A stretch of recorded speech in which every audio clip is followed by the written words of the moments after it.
Ви благодариме што сте и денеска тука со нас на 28-миот ден од почетокот на нашата иницијатива за заедничка Македонија.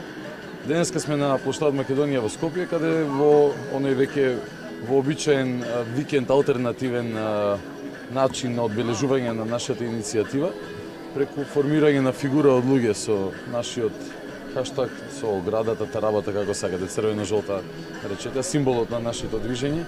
Ке го значиме и овој крај на четвртата недела откако излеговме на улица и воведот во петтата недела. За четвртата недела уште еднаш би сакал да повторам дека е неделата во која што Македонија го биде најголемиот протестен марш во својата историја во вторникот, кога повеќе од 200.000 луѓе низ целата држава излега на улица и јасно и гласно кажаа што мислат, искажаа поддршката кон нашата иницијатива и нашите барања.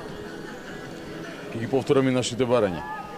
Сите политички субјекти мора да ја отфрлат тиранската платформа и незината суштина, без никакви обиди за незино препакување во некаков целофан, ставање или за маскирање за друго име или на друг начин, во друга форма биде презентиран. Не смее да биде избран ниту председател на Собранието на Република Македонија, кој што нема да го стори истото, да се откаже од тиранската платформа, да ја отфрли, да ја осуди незината суштина.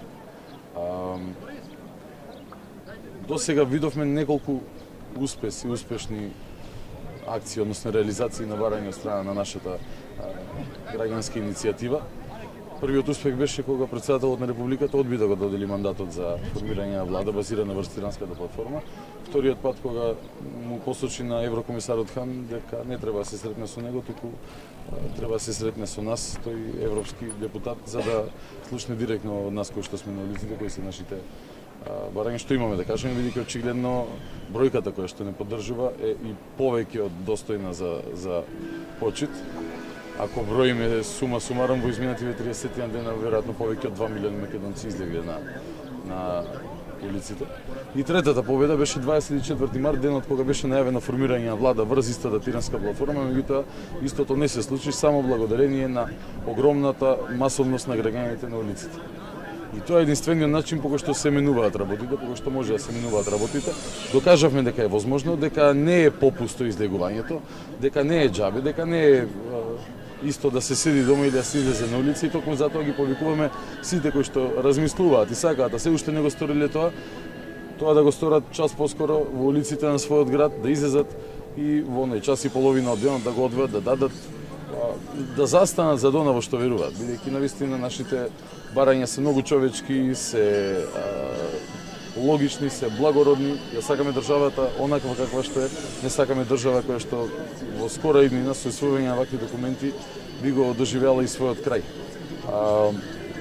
Затоа ги повикувам сите од утре, наредната недела, значи, кога ќе побараме од сите политички чинители, од сите буквално во нашата земја, да не дозволат избор на председател на Собранието на Република Македонија, кој што претходно не ја отфрлил и осудил тиранската платформа. Ова ќе е важна недела за сите нас, важна недела за Македонија и за нејзината иднина, и затоа апелирам до граѓаните во што поголем број да ни се приклучат.